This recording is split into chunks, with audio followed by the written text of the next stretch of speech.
Saudi அரேபியாவுக்கும் United அரபு எமிரேட்ஸுக்கு இடையில் பெரிய மோதல் வெடிச்சு போச்சுக்க.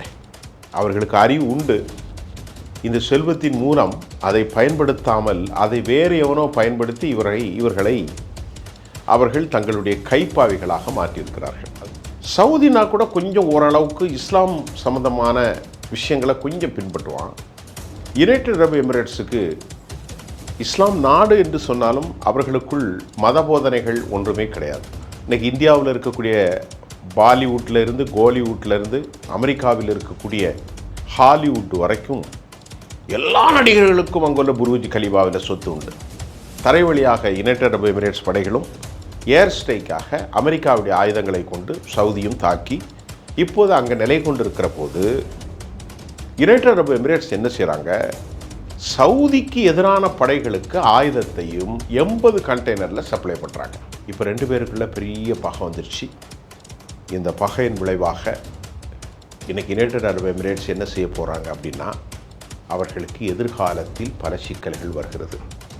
இந்த 2 பேருடைய மேலாண்மை கூட்டுப்படைகள் இனி இணைய வாய்ப்பில்லை.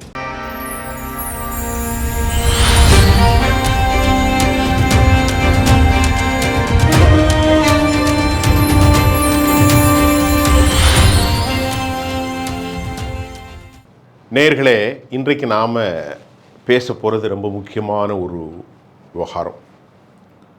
சவுதி அரேபியாவுக்கும் யுனைடெட் அரபு எமிரேட்ஸுக்கு இடையில் பெரிய மோதல் வெடிச்சு போச்சுக்க.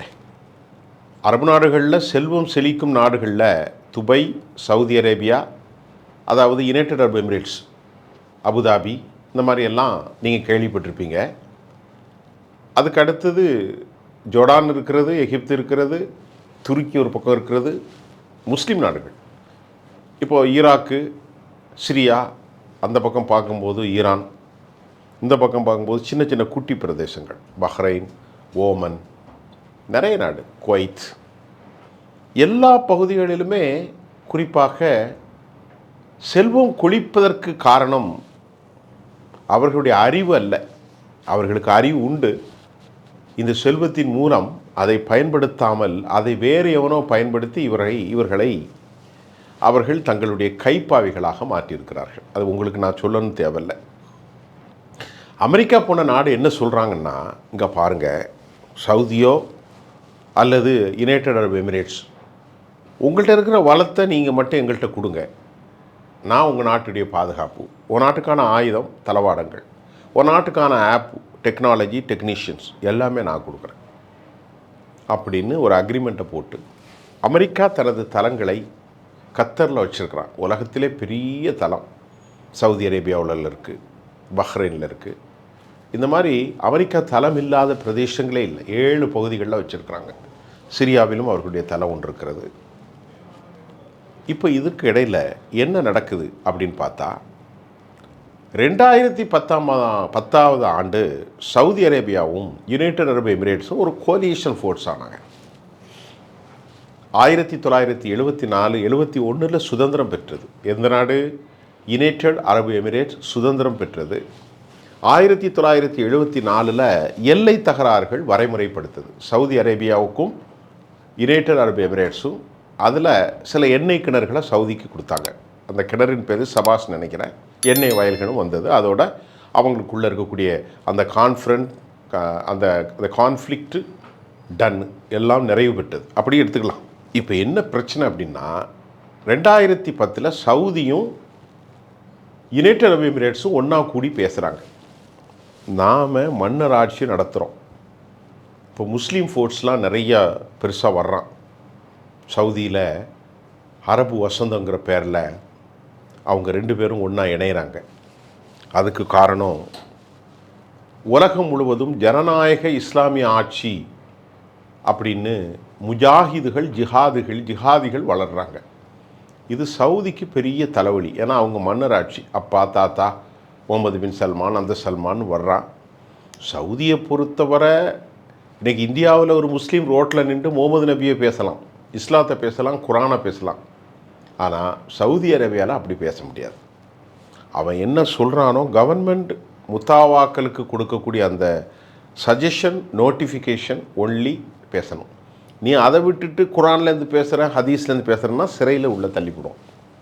ஏன்னு கேட்டால் அவனை பொறுத்தவரை ஆட்சி தக்க வைக்கப்படுவதற்கு இஸ்லாமிய கருத்துக்கள் எந்த விதத்திலும் தமக்கு இடையூறாயிடக்கூடாது அப்படிங்கிறது ரொம்ப முக்கியம். Point number 1.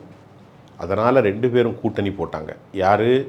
சவுதி அரேபியாவும் பக்கத்தில் இருக்கக்கூடிய யுனைடெட் அரபு எமிரேட்ஸ். அது ஒரு 7 பிரதேசங்கள். அபுதாபி 1, துபாய் 1, ஷார்ஜா, ரஸ்ஸல் கைமா, இந்த மாதிரி ஒரு 7 பிரதேசங்கள். அது ஒரு செழிப்பட்ட நாடுகளில் ரொம்ப செழிப்பு, எண்ணெய் வளங்கள், இயற்கை கேஸ் எல்லாம் கொண்டு வந்திருக்கக்கூடிய அபுதாபி. உலகத்தில் மிகப்பெரிய பண சுழற்சி, கட்டடங்கள், கேளிக்கைகள், அதே மாதிரி ரியல் எஸ்டேட் மண்டலங்கள், கார்ப்பரேட்டுகள் நிலைப்பாடு, பெரும் ட்ரேட் சென்டர் துபாய். துபாயில் என்ன கிடையாது.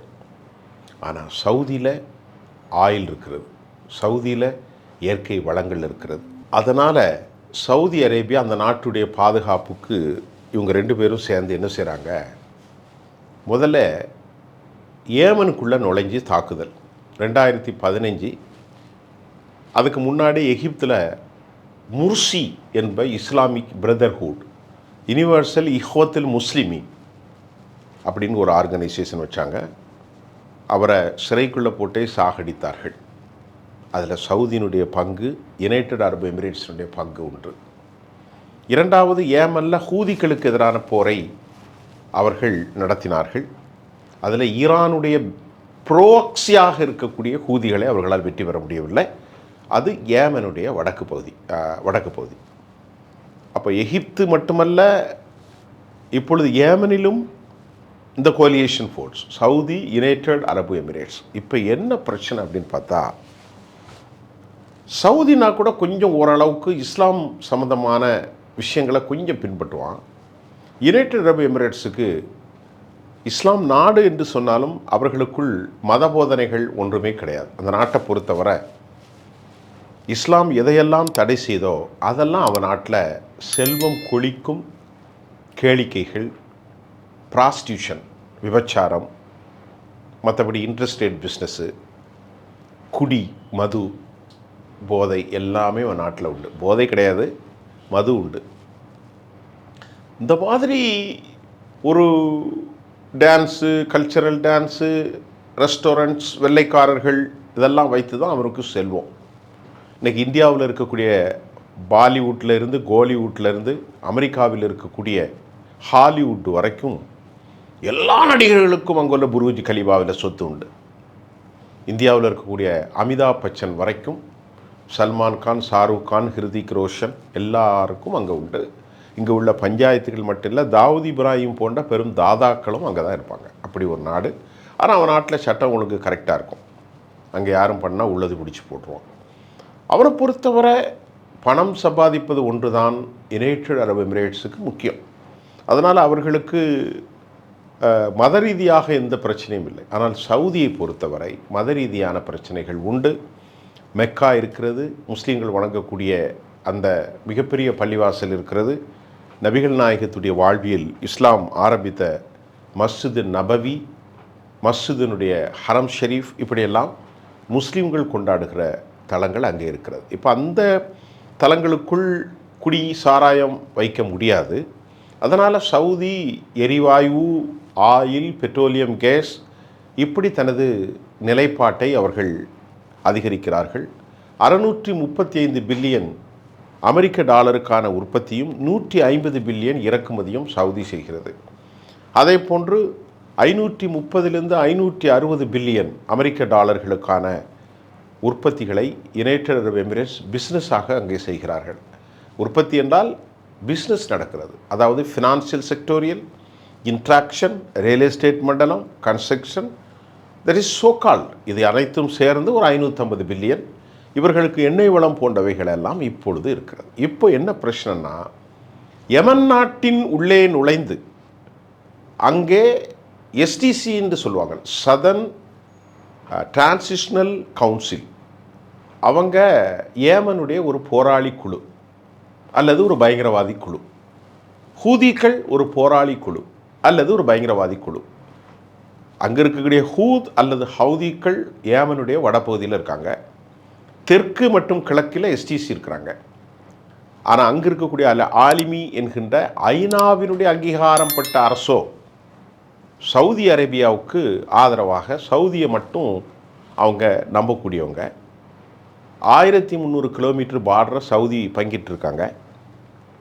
இந்த கோலிஷன் ஃபோர்ஸாக இருந்தாங்க பாருங்கள், யுனைடெட் அரபு எமிரேட்ஸ், யுஏயும் சவுதியும் ஏமனுக்குள்ளே நுழைஞ்சி அங்குள்ள அரசாங்கத்தை கட்டுப்படுத்தி போர் செஞ்சாங்க.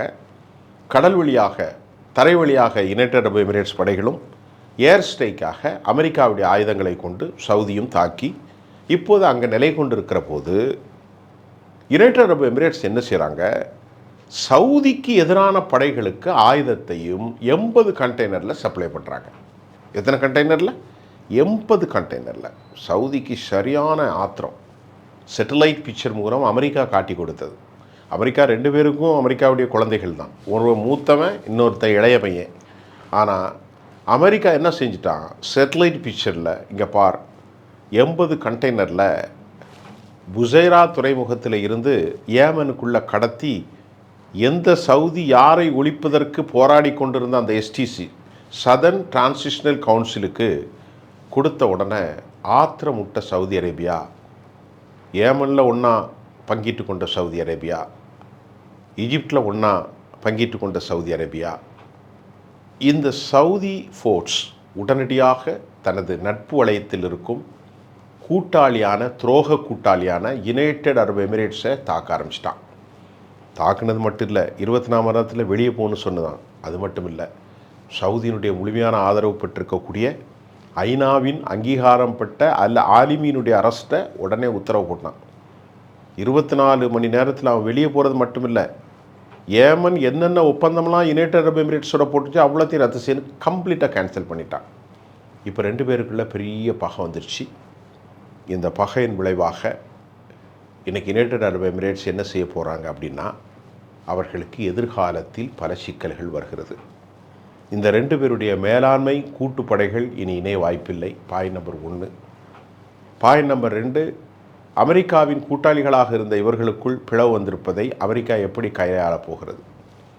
3வது, எண்ணெய் வளத்தை இயற்கை வளத்தை நம்பியிருந்த சவுதி இனி இவர்களுக்கு போட்டியாக tourism, corporate centre, financial management இதற்கான ஒரு சுற்றுலா தலத்தை சவுதியிலே அவர்கள் அழைத்து ஈரோப்பியர்களையும் அமெரிக்கர்களையும் ஆசியாவின் பெரும் நிலக்கிழார்கள் செல்வந்தர்களை துபைக்கு மாற்றமாக ஒரு பெரும் நகரை அவர்கள் உருவாக்கப் போகிறார்கள். ஏற்கனவே 4 ட்ரில்லியனை அவர்கள் செலவு செய்திருக்கிறார்கள். கிட்டத்தட்ட ஒரு 50 பில்லியன் 500 பில்லியன் அளவிற்கு, கிட்டத்தட்ட 45 450 லட்சம் கோடி அளவிற்கு அவர்கள் 45 லட்சம் கோடி 50 லட்சம் கோடி அளவிற்கு அவர்கள் ஒரு அடுத்த கட்டத்தை உருவாக்கியிருக்கிறார்கள். அமெரிக்காவோடு கிட்டத்தட்ட ஒரு ட்ரில்லியன் அளவிற்கான இன்வெஸ்ட்மெண்ட்டை செஞ்சாங்க. அதாவது ஏஐ தொழில்நுட்பம், ஆர்டிஃபிஷியல் இன்டெலிஜென்ஸ். இப்போ சவுதி என்ன நினைக்கிறாங்க அப்படின்னு பார்த்தா, இனி நம்ம நாடு அதிக காலத்திற்கு குரூடை மட்டும் நம்ப முடியாது, எரிவாயுவை நம்ப முடியாது. கால ஓட்டத்தில் நாம் டூரிஸ்டை அமைக்க வேண்டும், மது கடைகளை கொண்டு வர வேண்டும், பெண்கள் சாராளமாக மேற்கு நாடுகளில் இருப்பதை போன்று இங்கேயும் சுற்றலாம்.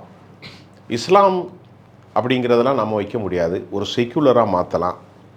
அதனால் டூரிஸ்ட் சென்ட்ரல் எப்படியெல்லாம் துபையிலும் அபுதாபியிலும் உலகம் ஃபுல்லாக சென்றாகி அவனுக்கு ஒரு 600 பில்லியனுக்கு பிஸ்னஸ் நடக்குதோ அதே போன்று நாம் இங்கே கொண்டு வந்து நமக்கு இப்பொழுது எதிரியாக மாறிவிட்ட யுனைடெட் அரபு எமிரேட்ஸை பழிவாங்கணும்.